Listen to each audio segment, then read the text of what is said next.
Morning, everyone. Welcome to the Modern Market. This is our daily show from Monday to Friday at 7 a.m. Eastern Time, 12 p.m. GMT, every day of the week, where we discuss all things to do with the modern market. That is the crypto market, the NFT market, and how to make some or a lot of money on the internet. I am your host, B-Check. I am joined today by a very special co-host. We have Sam, aka NFT Stats, live in the building, live on X, live on YouTube. Cannot wait to get into all of the market and more in just a moment. But before we do that, just a reminder, folks, nothing that we say here is financial advice. This modern market is exceptionally risky. We do not know anything for sure. So please do proceed with caution and exercise your own judgment. With that out of the way, Sam, welcome to the stage with us. Thank you so much for joining. Appreciate it. It's an outrageous time in the morning for you, but we're delighted to have you with us. How are you doing? How are you feeling? What's up? What is up, dude? I'm doing good, man. It's 5:07 in the morning here. I got up like at 4. So you can tell if you're on YouTube, you can tell I got up recently. Yeah, I don't really have my whole kit set, kind of kitted out here with the microphone and the camera. I'll do that for next time, I promise. All good. I like how you just put this little, the one moonbird has just appeared back on the shelf and just like perching on top of your head. Yeah. Sometimes I feel bad because I work at Proof, but I don't always, I got the punk on my Twitter and I talk about all these other, I don't really talk about Proof that much, but figured I'd throw the moonbird up on my head. It's right there. It's very distracting. It looks like I'm talking to you and your pet bird at the same time. Absolutely love it. How are you doing though? How are you doing? It's the end of the week. How have you kind of been experiencing the market in January so far? I'm not like a super active trader. I think there have been a few tweets that have gone out that have really stuck with me recently. Like one was from Spencer Ventures, where he said, you just have to have a totally different mindset when you're in a bull market than you do in a bear market. And I think for me, like I bought a clone at 18 ETH. I bought a Moonbird like at 20 ETH. I bought a Doodle at 13 ETH. Like I made a lot of money on the way up, and then I like doubled down at the top on a few collections, and I had some good sales. Like I sold a Bored Ape for 146. Like it all kind of balanced itself out in the end. But like I think after those wounds, I'm like, I don't know if I want to buy that many NFTs, but you end up missing a lot of opportunities. So I've done a fair bit of lending. I've done a bunch of like lower risk stuff, like lending on Blend, like farming.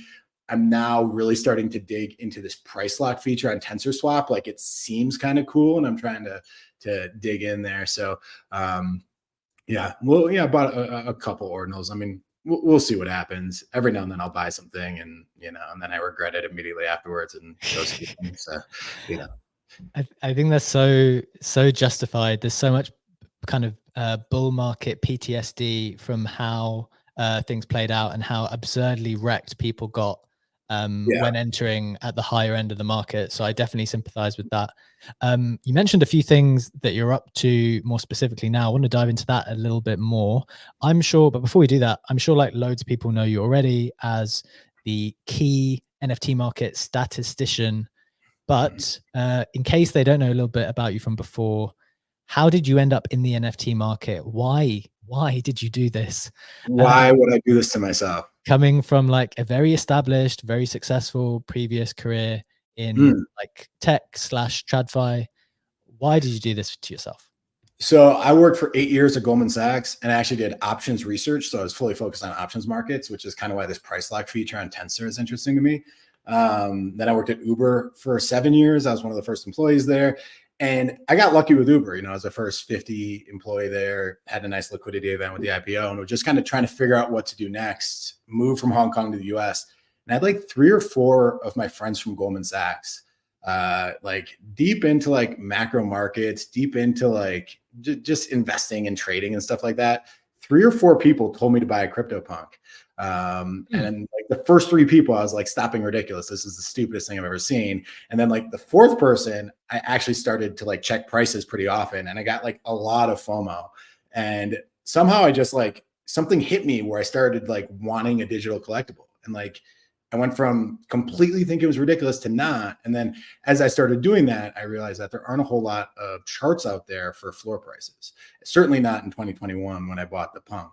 Like there aren't people don't track floor prices. Like they're harder to track on chain. People track sales, but sales, like for punks in particular, wasn't that helpful for knowing what was happening. Because like if a hoodie sold for 250 ETH, it doesn't really tell you much about the state of the floor. So I just started building it myself and kind of built a Twitter account around punk stats, and then like bought an ape later and kind of started building stats around apes, and over time just turned it into more and more of like a wide market thing. Did you join, like, was there a point in time where you're like, screw everything else, I'm quitting my job and then I'm going all in? Or was it like you participated a little bit first, kind of got a sense of it, and then realized something clicked and like, no, there's something going on here? Yeah, my account originally was anonymous, and I was working when I moved back to the States from Hong Kong. I joined a friend of mine from Uber, and I worked with him full time. Like he was the founder, and I worked with him, and like I kept my account anonymous because I was like a 50-person company and I was pretty senior there. And I was spending like all my time like tweeting about NFTs. So after 6 to 12 months, like I could tell that company wasn't going to be a home run. So I just left, and I kind of tweeted full time for a few months, and then got a job at Proof back in like, I guess it was August 2022. I got my job like the day before they announced CC0. So if you look at the chart from the day I joined to like now, like it is not the most private chart. Damn it. The key, you turned it around, but not in the good way. Yeah, exactly. So that's the one chart I like don't tweet. The Moonbirds chart since Sam joined. Sam, we trust you with providing an independent selection of charts for us to view. So we want to see that chart as well. You gotta respect your employer at some level. Absolutely, it makes complete sense. Look, we want to talk. I think that's super helpful to kind of get into the history, why you're here. I want to talk a lot more about just the things that you're finding interesting, because I know we've already got a question from Captain in the audience, like, can you expand on price lock? Want to know like what's on your mind, what are you thinking about, what you're finding interesting, and then we want to get into the headlines. As always, got some big news from MOCAVERSE and On-Chain Monkey that we're going to get into in a little bit. Definitely want to start to think about why so many NFT projects are launching coins. Is this the inevitable route for every single project? Are NFTs basically just pre-sales for IP? Want to discuss all of that and a little bit more. But let's get into the headlines first to get everyone up to speed with what has been happening in the last 24 hours. As always, everything that I share to you is pinned up top in the snapshot. If you do find it brings you some value today, please do give it a like. Let's get into it. Starting with the price action, we've got crypto at 40.1k. Bitcoin that's flat. ETH is flat as well at 2.2. Solana's flat at 88. Apes at 1.3, also flat. Everything's flat there. Very nice. NFT volume, ETH is at 10.8 million. Solana is 6.3. Bitcoin is 7.9. Getting into the headlines, number one, MOCAVERSE hits 5 ETH finally, up 20% on the MOCA token news. Going to discuss that a little bit more. Number two, On-Chain Monkey announces Karma coin drop for holders on Bitcoin, and that sends the ETH NFTs up 25% to 1.8 ETH because you have to get the ETH NFTs and you send them over to Bitcoin. That's how you become eligible. We'll discuss that in a moment too. Number three, Pudgy Penguins announces 750,000 toys sold worldwide. Might have time to touch on that as well. Definitely a headline note from us. Getting into the floor prices, we've got CryptoPunks at 63.3 ETH. It's flat. Bored Apes at 25.4, down a couple of percent. Mutants at 4.5. DGods at 3. Captains at 4.8. Azuki at 7.2. Penguins at 18.3. Moonbirds at 1.1. Nouns. Winning bid was at 8 ETH. That's the one from a day and a bit ago. The one going on right now was happening as I was writing the snapshot, reporting that tomorrow. Those are the headlines. That is the price action. Any numbers in particular standing out to you, Sam? I mean, it's nice to see crypto reverse a little bit. I think like the GBTC situation was just so interesting to me. Like there was that long thread. I think his last name is Choi. I don't remember his handle, but he wrote a whole thread about how he got wrecked kind of in the GBTC trade because GBTC was trading at a premium, and then all these guys basically kind of tried to close that gap, and it was such a crowded trade that it went to the complete opposite end. And now you've had the opposite thing happen where everybody was getting long GBC at big discount, and then they dumped it as soon as the ETF happened. So like, I just think that whole dynamic, I always think it's really kind of interesting when you get these crowded trades that like impact a market in a way that like people aren't fully aware of. So nice to see that reverse. I think that's one thing on my mind. Everything else in terms of prices, it doesn't feel like there's a ton of movement on the stuff that you mentioned. Yeah, feels like a kind of moment of calm across the markets after some quite significant volatility. One question following up on the GBTC thing, I think you were with us on the show when we've spoken about this before. How did you feel people's expectation, like when people are trying to trade this market, and I think a lot of people in the audience will want to be thinking about this, they're on the timeline all the time looking for information, looking for takes, looking for some way to get ahead. And I feel personally like this very, very important point about Bitcoin, the GBTC, was absent from a lot of the conversation, a lot of the takes on my timeline. And I feel like a lot of people position themselves incorrectly as a consequence of not having that on their radar. Now, I appreciate they should be doing their own research and whatever, but one of the reasons they're on Twitter is to hear from smarter, more thoughtful people, and then be able to analyze that and make some decisions as a consequence. Do you think that was just me? Like, was it me that was completely ignored? Was that across your radar? How did you feel that information flow? And did you think it was as absent as I thought that it was? I'd say two things. First of all, it's hard to know, like I think like this whole buy the rumor, sell the news thing that everyone hates to talk about. I think like there are certain cases where it just proves to have been true. Like when I put out a survey about if Bitcoin was going above 50 or below 40 first, it was like 10% of the people said below 40. Like it just became so consensus, at least in our world, to be going long, that I think like that, like it's hard to say how much the GBTC thing impacted things. The two things that got me triggered to it were one, Kobe, or it was D Farmer, who quote tweeted something that Kobe wrote in August of this year. And it was like, he said, what a legend. And Kobe basically called play by play what would happen, and he flagged it. And then there was that thread that I was talking about where someone talked about how they lost a ton of money going long, or I guess they were going short GBTC versus Bitcoin, and how they lost a ton of money because that became a hugely crowded trade. And that was kind of how I pieced together what was happening in the underlying market. But it certainly was not something that was like being widely discussed beforehand. And I think that's just the nature of these things, is like, I always say hindsight capital management has a perfect track record, but it's very hard ahead of time to know what's going to be the dominant force. I mean, I completely agree with that. It's kind of, it's reassuring that was your take as well, because I definitely thought that. But the big implication of that for me was that I think I've got like a good timeline. I've kind of curated it quite well. I think I have certain people who I lean on for certain things legitimately, because I don't know every single thing, and I'm certainly not as experienced when it comes to like macro stuff. So there's definitely people I lean on. But it was like a wake up call to me where I was like, okay, there are clearly certain things that everyone is presenting themselves as incredible people of authority on the timeline. They certainly build themselves up to that. But I was like, just do your own check sometimes. Did that hit you at all? I wouldn't say, I don't like see people on my timeline basically saying like, this is what's going to happen in the future. Believe me, I am the authority. Like I personally certainly shy away from that. I think like guys like Mando and OSF, who I think we look to for macro guidance, tend to be very humble and admit their weaknesses. So I don't know. I like don't have that same read of the timeline where people are, I mean, I guess you have guys like 6529 who are very authoritative, just saying they're max bullish NFTs. Like you get, I think the timeline's broadly pretty positive, but I don't like, I've been in markets long enough to know that certainly something like Bitcoin or Ethereum is like pretty hard for a person on my timeline to be smarter than the market about.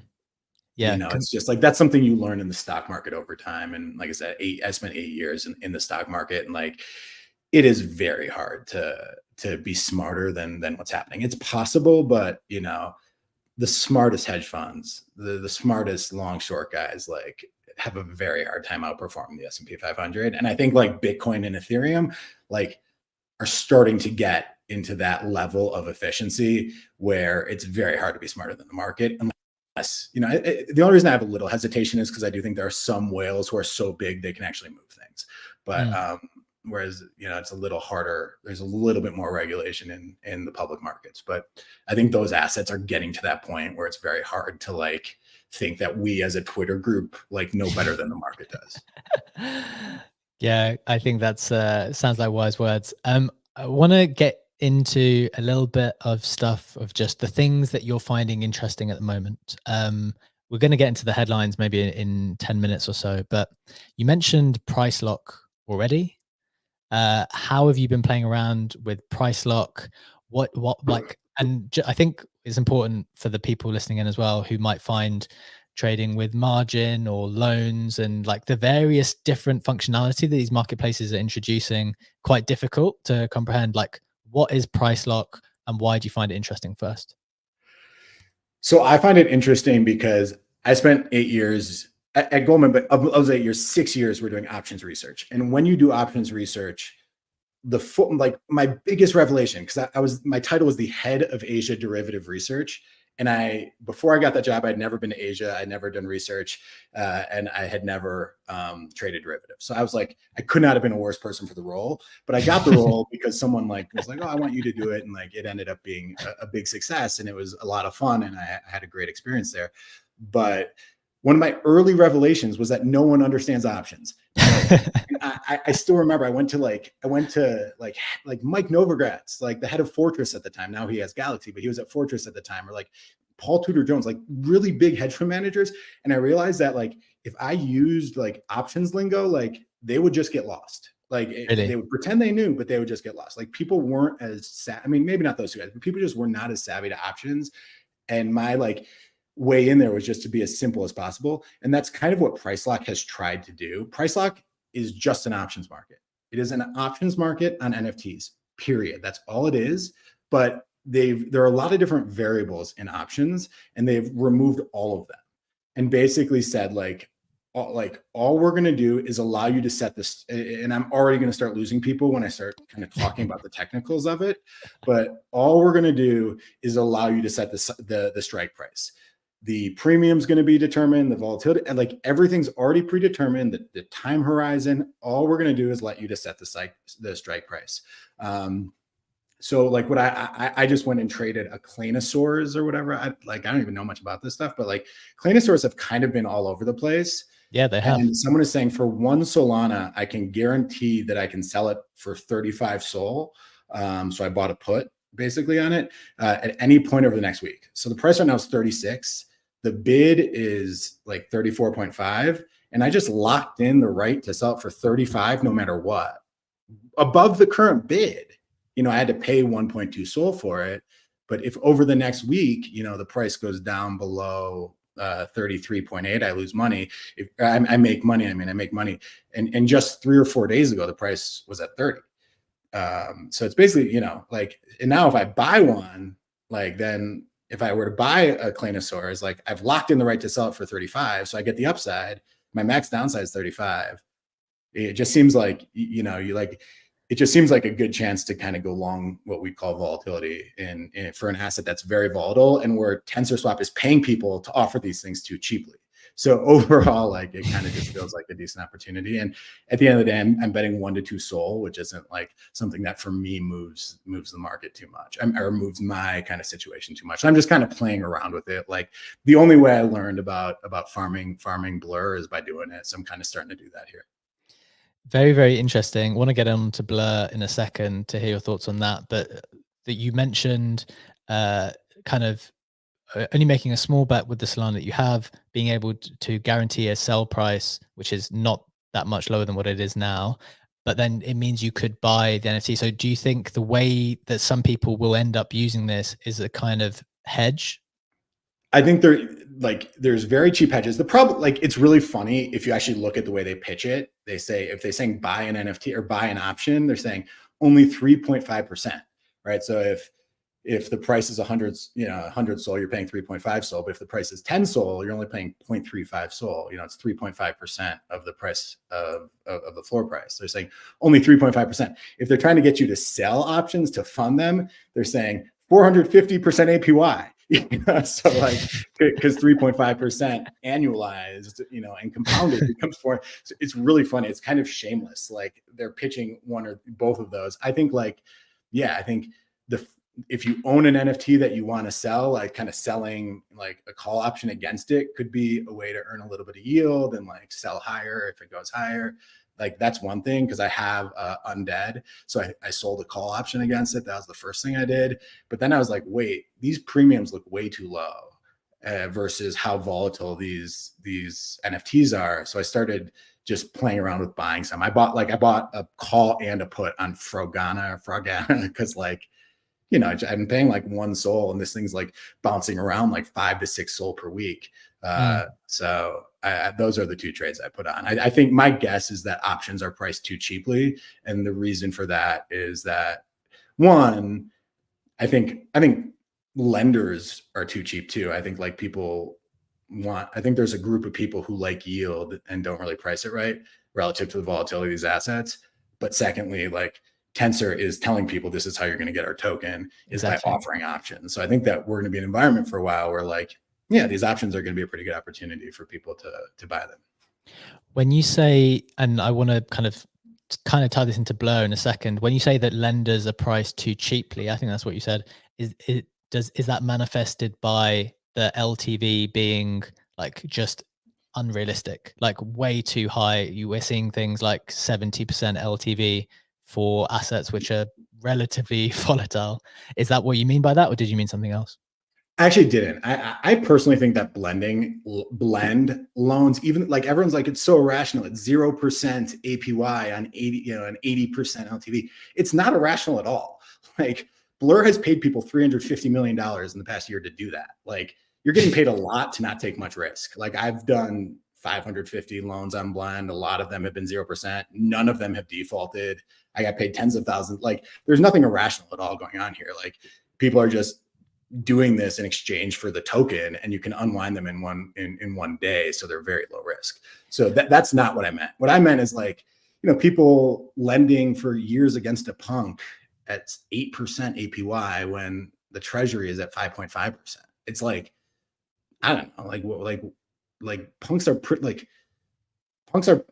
are not that volatile, but like, I've loans against Bored Ape Yacht Club, which is pretty volatile, for like 15 to 20%. It just doesn't feel like you're for 1 to 2% per month, you're taking a lot of downside risk. So I've kind of always thought that people like these 20% APY loans, sometimes people take on a little bit more risk than they're getting compensated for.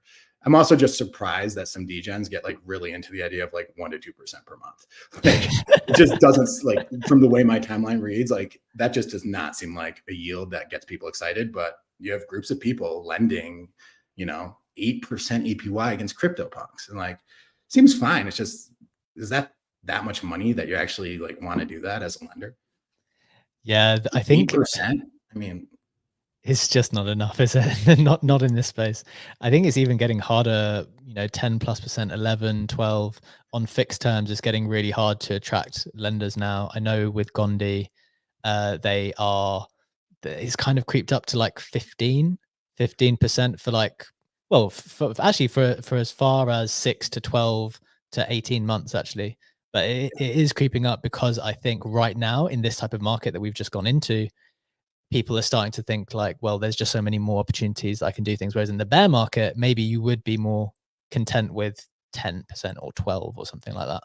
Yeah, no, I think it also depends on like where interest rates are. And I haven't really figured out how to think about like US dollar interest rates relative to ETH interest rates. I think like, you can see on Blast, they only pay 4% for ETH and 5% on US dollars. So maybe people are willing to take a little bit less on ETH. Like, I'm not totally sure. Just I've always talked to Cyrus about this a lot, because Cyrus went from being someone who was flipping and making 10% per trade to someone who's getting pumped about 1% per month. And I was just like, what? I think maybe over time it works and compounds. But he took a lot of losses. Like you end up taking losses because like Moonbirds went down, 95%, like stuff can change very quickly in the space. Absolutely. Makes sense. I want to kind of dive into more on Blur and Blast in a second, but Funky, I see your hand is raised. What are your thoughts on the discussion so far? Do you have a question, comment? Welcome with us. GM, everybody. I've just really been enjoying the analysis thoroughly by Sam. And I wanted to just ask Sam, especially knowing your professional pedigree with Goldman Sachs and options trading, do you foresee a future in which a lot of this is going to mature? Because if the yields and the numbers don't line up, are we going to see professional kind of market makers come in or maybe advise these teams to change these numbers, as the asset class continues to grow up? Do you see a lot of this changing? It's hard for me to say. Like, I did a call with the Tensor guys. Like, they called and wanted just to talk to me. So that was where I learned about this. That was where I put together. They're like, price lock is a simple way of saying options. It's just options, and we've gotten rid of 2 of the 3 variables, and we've just kept one to make it as simple as possible, because they're of the view that the reason that options haven't taken off on Wasabi and other platforms is twofold. One is because people simply don't understand. And I couldn't agree more. Like, I did professional options research for 8 or 6 years, and I'm still trying to figure out their platform, and they only have 1 variable. So like, it is not simple. And I think that they were right on about that. The second thing is that you kind of need a spot market in order to make it happen. Like, it's very hard for Wasabi to do it without having the underlying spot market. So I think that's the second factor. Like, I don't know. I have to like think this through and be part of this a little bit more. Like, I have personally thought, I've not been shy about this, that like the Blur incentive structure, and it has been very problematic for collectibles. I think it's a square peg round hole with the product that we're actually trading here. And I don't think it's a good fit. I think product market fit has been off. And I have to like be around this a little bit more to see what the overall implications are. But right now I'm like going into a Solana market that I know nothing about, just like looking at the volatility of these assets and putting on some trades, like with no idea. I just don't know much about Claynosaurs. I do not know much about crypto undeads. I do not know much about Frogano, which I put a kind of what we'd call a straddle on. Like, so I have to see, but like, so far I can see this as like a pretty interesting market. It does open you up to like manipulation and stuff like that, which, if someone takes big positions and then manipulates the underlying market, like there are some risks, but who knows? I want to play with it a bit more before I take like strong views on the sustainability. Very, very interesting thoughts there. Sam, moving from Tensor and the kind of marketplace stuff they're doing to Blur/Blast, we've spoken about both of the opportunities there for some time. You've spoken a lot about Blur and its impact on the NFT market. Just viewing it from the opportunity perspective, I think the royalty debate has been done to death. Just from the opportunity, dusted, over. We're done with it. Yeah, just from the opportunity perspective, how are you thinking about Blast? How are you thinking about and farming Blur itself? Like you mentioned a little bit on the lending side, there's obviously still incentives for bidding, and then you have this alternative option of chucking your money into Blast as well as staking some of your Blur. Like, what do you think of that whole mix of the opportunity to basically back Pac-Man again for this new which option? I am. I mean, like, this guy has proven, like I said, $350 million liquid to people who have done the things he said in less than a year. Like, I guess it's more than a year. I can't say because farming started more than a year ago, but like, this guy has just delivered when it comes to paying people for doing the things he wants, and it's liquid money that you could use to go buy a house. This is not funny. So like, yeah, I think I'd say a few things. Like, one, for me, I just do lending because it's so low risk. Like if you look at Mutant Ape Yacht Club, like it's been trading in this 4 to 4.5 range for like 3 weeks. Like so if you are to lend 25% down and you can unwind it in a day, like these things just tend not to move 25% plus in a day without a catalyst. And the reason is there's so many farmers out there who want to earn this token that they just keep bidding, so things are just getting passed around, but they're in this really nice equilibrium right now where no one's losing money. Prices are staying flat, and every day they're earning, hundreds or thousands of Blur points, or probably hundreds, but like, so it's just kind of this nice equilibrium right now. The problems happen when someone leaves and they start getting a bit PvP, but you don't have to be PvP for them to make money. So I do a fair bit of lending. The big question, here's the big question, right? So Pac-Man has said that like they're going to give a fair bit of blast to spins. And I'm using spins to describe people who just stake their money there. They said that will be equal to what the developers make. I've heard, and no one knows, but I've heard that'll be about 6% each of total value or of total FDV. So if you like pin it at a $5 billion valuation, you can kind of back into what those 6% each mean. If you say I think it's going to be a $10 billion valuation, you can kind of back into what then 6%, $600 million would go to spins. And again, this is not verified, just a number I've heard. To me, the big question is what percent is going to go to Blur?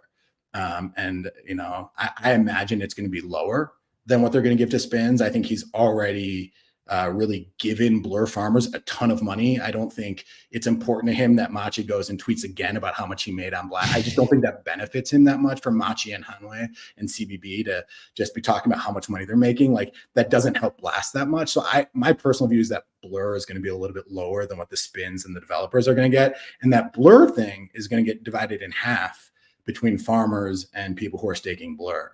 So when I kind of like run the numbers, I think staking Blur probably like to me isn't as effective as just putting money onto Blast. Like farming Blur is probably the best strategy, but it requires the most skill and patience and time and risk. And I don't really have a whole lot of any of those things.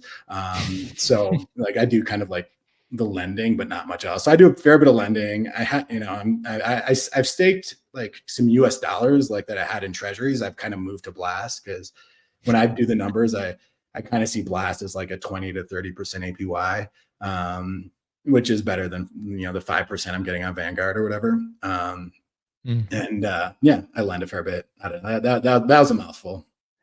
That's pretty crazy. Like if you were to tell, I mean, the way you set that out makes complete sense to me. But I suspect if you were to tell that to a normal person, you're just like, you did what with the treasuries? No, I mean, I have like chats with like a lot of people from Uber. I'm like, guys, like put money in Blast. I know you don't believe in this shit. Just believe me on this one. Like I've doubted this guy long enough and I've been wrong. Just do it. And they all like laugh at me. And I just really hope there isn't a hack. I really hope the market stays strong. And I really hope I like make like 30% so I can like tell these guys in the chat that they should have done what I told them. Yeah, that's the thing about it, isn't it? Like the hack scenario is because I think my strategy for a while was like, okay, on any protocol, there's always the potential hack in the back of your mind. So it's like, well, you don't want to be overexposed to one, but then at the same time, you want to bet big on whatever you think is the best. And I started putting like a little bit into the lending one. And then it's like, well, this is actually fun. Like I like lending and it's a good product. So let me put a bit more. Let me put a bit more. So like, yeah, I'm on the lending side as well. And I also dumped a load into Blast. Which I do think, I guess you're separating those into two things. One problem in one wouldn't necessarily mean a problem in the other, but outrageously exposed to Pac-Man in a similar way.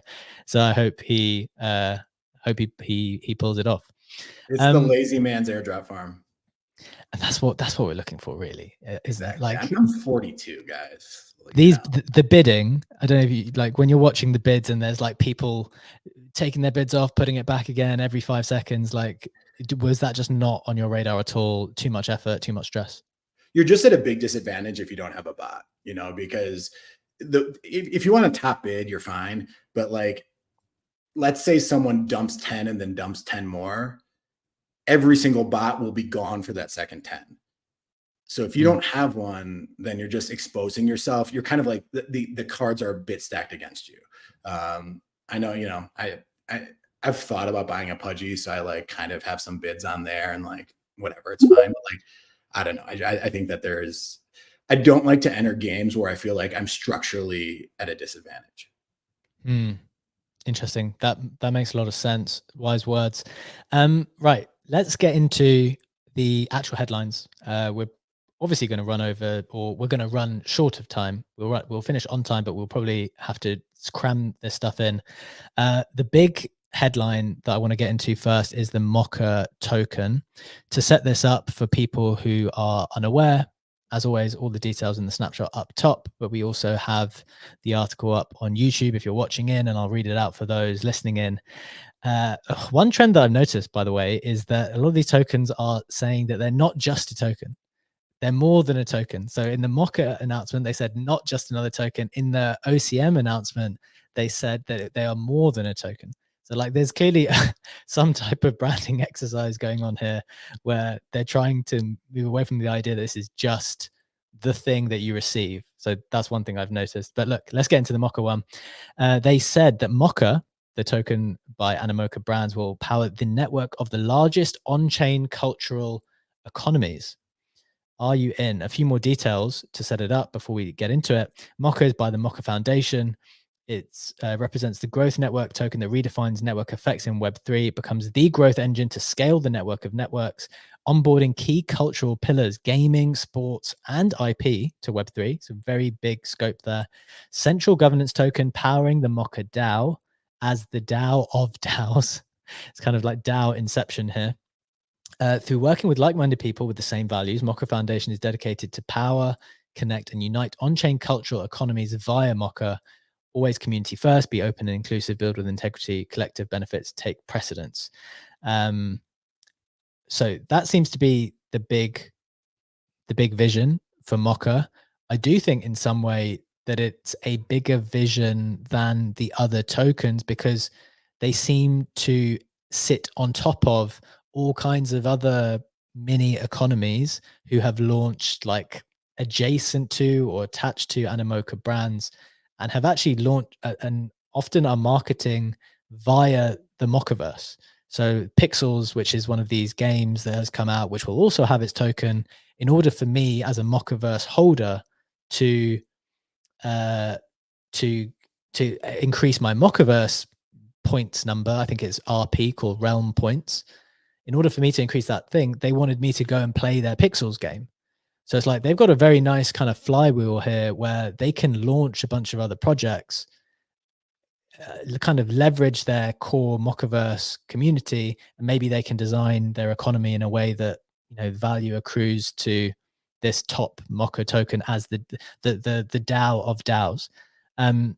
Sam, what do you think of MOCAverse? The just for a quick final point, the consequence of this final announcement was that the price pumped above 5 ETH. It might have just dipped below that. It was up 20% in the last 24 hours.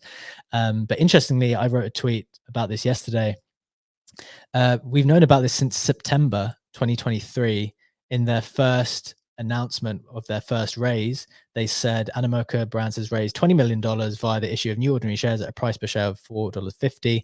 As part of the raise, the company has granted to the investors in the round a free attaching utility token warrant on a $1-to-1 basis. I read that as meaning that there would be a token. I think it's obvious now when these raises are announced that there will be a token as a part of it. So it just took 4 months to do an 8x because the floor price was 0.6 at that point in time. So interesting to note from that perspective too. Sam, what do you think about the MOCA token, its vision, and also maybe that kind of price action where it's taken a hell of a long time to accelerate? Yeah, man. I mean, geez. So I was in Hong Kong. I spent some time with Yatsu, and I spent some time with a lot of the senior people at MOCAverse, just to, like, you know, if I'm in Hong Kong, I'm going to try and meet everybody who's relevant to our space. And I got, you know, kind of know people who know people through that stuff.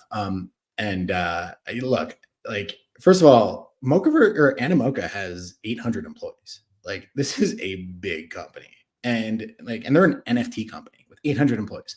Like, a lot of them work for Sandbox, work for like these subsidiaries, like are kind of aren't like kind of what you think of as like in the office working in place, but they have a big team and they do a lot of advisory. They did advisory on the Grapes token. They do market making. So I think like if that whole team is saying like the MOCA token is like how we get paid, then how, you know, that what we want to be centered to everything we do. I wouldn't be surprised if you start seeing, and no one told me anything of this, but I would just imagine that like they're going to say like, hey, if you're going to be part of like the MOCA ecosystem or the Animoca ecosystem, you know, like MOCAverse or MOCA token holders like need to get compensated. They get some of your grape token, they get some of the stuff we advise. I can see a world where like, because they have such a wide ecosystem where they just funnel a lot of that into that token. They also do have shareholders, but I think what we're increasingly seeing is there's so much more liquidity in the token markets than there is in like private equity markets or like, like the private markets for buying an Animoca thing, that like pretty much all like these investors just want token. They're like, you could want the cash flow for the company, but they're like, no, I just want the token, because they know, like, you see what happened with like the meme token for meme land, and you see what's happening with a lot of these out there. So I can see some like good things happening with this. I can when they say it's more than a token, like when On-Chain Monkey says that, I just don't know what their ecosystem can give people really. Whereas when MOCAVERSE says it, I'm like, okay, like I can see where they have other things that they can funnel into this. So yeah, that's kind of, I can kind of see where it's possible. It is a big organization though, and they have like an EDU token as well. It's just kind of hard to know how it all fits together. Interesting. I've got 2 points there. The 2 questions. The first one is, you mentioned investors now, they're just like, look, don't give me shares. What am I going to do with those? What's my path to a liquidity event if you give me shares, right? Like, it's just impossible to know when you're going to get these things. Whereas it's definitely become clear. I was listening to the All In podcast the other day, and they were talking about how, like, what is people's path to liquidity as an investor? And all the time they were talking about how hard it is and how difficult it's becoming. Like, when we are now so accustomed to this tokenization universe where projects can just launch and create this liquidity out of nowhere, like, this is the path. This is the path that it seems to be that it's easiest. What are your thoughts on that? And then the second question is to do with captains. You mentioned one of the numbers that I was running through my head when I traded my captains for 1 extra MOCA, because I thought that like this price disparity was incorrect. I thought MOCAs should either be the same as captains or more. That was the same comparison I made. Why did you think of them in the same vein? I think right now, just meme land launched a token and it's worth $1.6 billion. Like that's more than CryptoPunks are worth as a collection. Like, I could be wrong. Yeah, no, I mean, I think if you actually look at a floor-based market cap, the meme token has a higher, not market cap, but higher fully diluted valuation than CryptoPunks, and certainly more than Bored Apes or other projects. So I think like there is something about the coin market where there are more participants, there are more people with money in crypto that want to kind of gamble on these things, maybe more people that want to participate. And I think Memeland was the one that really showed that an NFT project can do that. We also saw with Blur though. I mean, who wants shares? Like when Blur has a liquid token that's worth $1.5 to $2 billion within a year of the exchange launching. Like, there's just something about this market that is giving people liquidity at very high valuations. And, and all you have to do, like, if you can get it launched on Binance, like the world is just at your feet. So I don't know. I think I think projects see that and realize like, it's going to be hard, and it's one of the reasons is like, I'm going to bring it up, even though I like really don't want to, but it's one of the reasons I think that Pudgy Penguins, like, if they want to raise more money, and maybe they don't, and they probably don't have to. And I think one of the great things about Memeland is they've never raised money before, and it gives them a lot of freedom. But like, if you do want to go raise money, like, your investors are going to want a token, like, flat out. They're not going to want residual toy sales. They're not going to want, a cent off of every penguin you sell at Walmart. They're going to want a token, and it's one of the, so it's just kind of, I think that's kind of the state of the world right now. One thing I said earlier though, is like, this stuff has an ending point. Like, Cool Cats launched a token that currently has a valuation of $250,000. God, milk, like, this doesn't go on forever. But right now it feels like you kind of got to jump on the train. Very interesting stuff. I want to ask another question in a moment about, given this new reality for all of these projects where they all seem to be hellbent on moving towards dropping liquid tokens, how do we see the market playing out as a consequence? We're already seeing a pullback in some of the gaming projects which have launched earlier this month. As early as this month, some of those are already running out of steam because so many gaming projects keep coming. So I want to think about that in a moment. We've also got a couple of questions. Hopefully we can get to them. But before we do that, we'll hit the Web3 roundup just quickly to get people up to speed with what else has been happening in the space from the last 24 hours. As always, this is in the snapshot pinned up top. If you find it valuable, please do give it a like. So number one, Cristiano Ronaldo holds an NFT meetup with holders of the rarest NFTs in his Binance collection. That's pretty cool. Number two, Solana Dex Jupiter will launch the WEN token today. That should be fun. I think loads and loads of Solana wallets are eligible for that. So that'll be a fun one to play. Don't know how valuable it will be, but that'll be interesting. Number three, Gordon Goner apes 100 copies of the Everything token by Steve NFT Buck, who is in the audience with us. Absolute legend. That seems to be the case. That sale's going really well. It was great to chat to him about the book and more earlier this week. Number four, Chimpers announced The Plague and Nouns DAO as the first IP in their new game Dojo Clash. Getting into some more news, Gondi makes NFT history yesterday with the first 5-year Chromie Squiggle loan. That is pretty insane, kind of proving my thesis. I think that these top NFT collections are going to prove to be very good long-term assets. Number two, Memory Block's generative art mint on Bitcoin quickly 5x's for minters to 0.03 Bitcoin. And finally, the Altlayer airdrop drops to Eigenlayer stakers and rises to a $3 billion FTV, talking about these very quick creations of huge amounts of liquidity, $3 billion for Altlayer. That came out yesterday. Sam, let's get back to it. We've got a couple of questions. I can see Oxy might have a question or a comment in just a second, but the first one I want to ask is all of these collections are speed running towards tokens. You mentioned On-Chain Monkey. I don't think we're not going to go through all of their news, although there's obviously one coming for them. It's going to be on Bitcoin. If you have the ETH NFT, you have to move it across to Bitcoin. Karma Coin is going to be the coin. Taking a step back, what do you think about all of these projects launching tokens into this type of market? How are you feeling about that?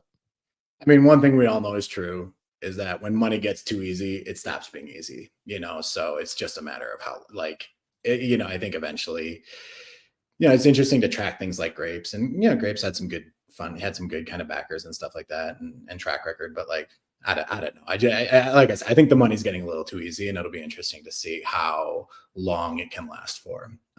So I'm not racing to buy the next one.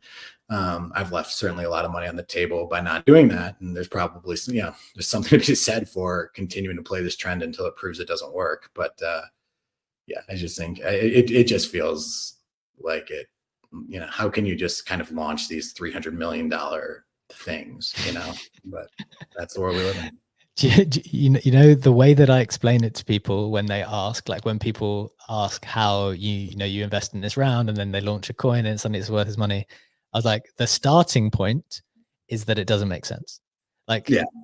Once you understand that there is no real reason that this coin is worth this much, now I can explain to you why, some of the factors why it is worth that much, but you have to start with there is no reason.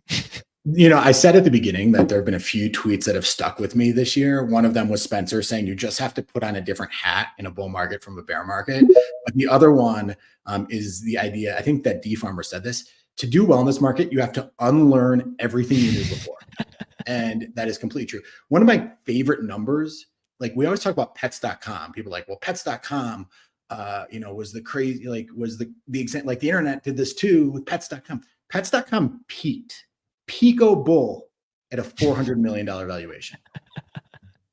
Yeah. 400 million was peak.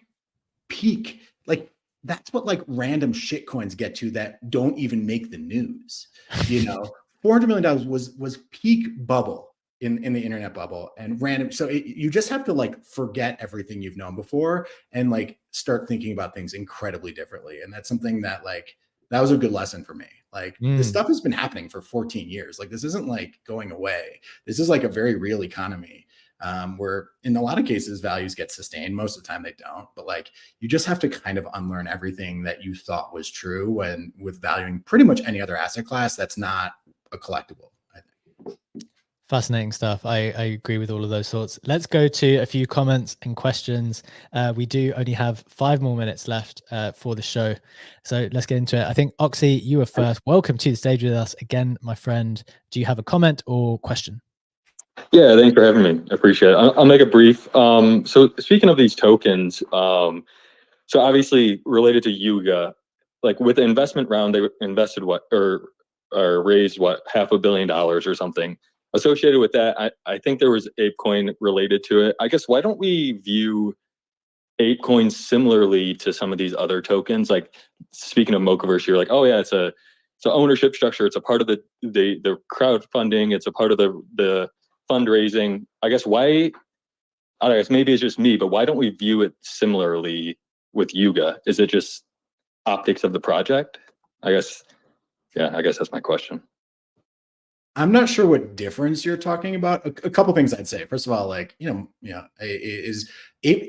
think Yuga is kind of the same structure as MOCAVERSE. Like MOCA is out there advising projects, bringing a lot of tokens to market. If they can give some of those tokens always to MOCAVERSE holders, like I think that they have a different business model that fits in a little bit differently than what Yuga did. The other thing is, one thing to know is when Yuga raised money, not every investor actually got token. And I think that's one of the reasons right now. There are some people who invested in the Yuga equity but did not get ApeCoin. And I think that seeing how much those guys are down and they didn't get the benefit is one of because there's just no way that Yuga, it's just such a different environment when they raised at a $4 billion or $5 billion valuation. Like that's just not realistic right now for this market. A lot of the investors who put in money for that equity didn't get any ApeCoin. And I think that's why people are like, no, I'm not going to invest in any round without getting the coin, because that was an example of the token popping off. It's still at 1.5 billion and the equity becoming illiquid and largely, I don't want to say worthless, but really going down a lot in value. I don't think I fully answered the question there. I don't know if B-Check has thoughts. No, I think that's a really good point. And I guess the other thought I had is, the timing of these raises, it really, really matters, because I was speaking to someone the other day and I don't know perfectly, but there is an argument to say that, or there's an idea that if you're raising it like a huge amount of money, that's often seen as a real success, right? But for your investors, if they've bought in at like a really high price, then that can be really problematic if the market turns. So right now seems to be quite a nice period of time in the market, because things are valued far lower, things are far more attractive. I want to go to Steve quickly because I know he might want to get into his show in just a couple of minutes. Steve, welcome to the stage, my friend. Congrats on all of the sales that have been pouring in. That's been really good to see. Do you have a comment, question? What are your thoughts? I was just going to briefly come up and say this. Thanks for including me in the snapshot. This is Modern Market is, so I obviously host a show right at 8 o'clock. Modern Market is my favorite show on a daily basis. So the fact that I started my week on the show when the book launched and I ended the week in the snapshot is the coolest thing to me. So just I appreciate the heck out of this show. And I just want to thank you for including me in the snapshot. And obviously the Gordon thing was crazy, and just kind of seeing the reaction and the love and support's crazy. But to be able to start and end the week with Modern Market and being in the snapshot is like, I couldn't have written a better script. So I just want to thank you all for the support, because I love this show. So I don't want to eat up too much time. I know you guys got to wrap and I got to run to my show, but thank you, B-Check and Legendary. I love y'all. Appreciate it, man. It was really Steve, you wrote a fucking book, dude. You wrote a book that's in Barnes and Noble. Like, Gordon Garner should fucking tweet about you. I'll tweet about you. Like, you wrote a fucking book, dude. That took so long, and it's just trying to build validity to the space, and you hustle like crazy, and you've got passion, and you're not in everything you do, you're thinking about your audience and your reputation before your wallet. And I'm not a host for this show. I'm just a guest. So I shouldn't say we, but I certainly wish you the absolute best, dude. You deserve every hint of goodwill that comes your way, and every royalty you get off these books, you deserve about tenfold. So thank you, Sam. I really appreciate it. It means a ton coming from you, man. 100%. I echo all of that stuff. And just to reiterate the point I made at the end of our show early in the week, Steve's the kind of person you want to support. Like, when people don't ask for stuff routinely, like they're just putting out quality stuff, well-intentioned, thoughtful stuff for free almost, well, every single day. And then there comes this moment of time when you get an opportunity to support. Like, this is it. Take the opportunity. Do support his book if you have not supported it already. Thanks for that, Steve. Appreciate Steve, it. what's the best way to support you? Like, do you get more money if we buy an Audible, if we go to buy the physical, order from Barnes and Noble? Like, what's the best way that people can support this and get the book on our coffee tables? Honestly, like, it's so funny because the way the book deals work, I didn't learn this till I did a book, never written a book before, is I don't make money on the sales for a very, very long time. They do like this whole advance thing that you get paid over the course of like 4 years. They spread out their P&L. It's fascinating. But point is, best way to support, because right now I just want the ideas in people's hands, is buy it anywhere you want to buy books. Anywhere you buy books, buy it. Tweet about it because I want to retweet you and thank you personally. And then if you like it, leave a 5-star review on Amazon because those reviews are huge. So those are like the 3 things, the 3 actions you can take today that would mean the absolute world to me and help support. So I appreciate you asking that. And yeah, anybody who does that, make sure you please tag me in a tweet if you buy it so I can thank you personally. Legend. Sweet. When mine arrives, I will tweet about it because I believe Amazon sent me the message to say it is on its way. So that will be coming.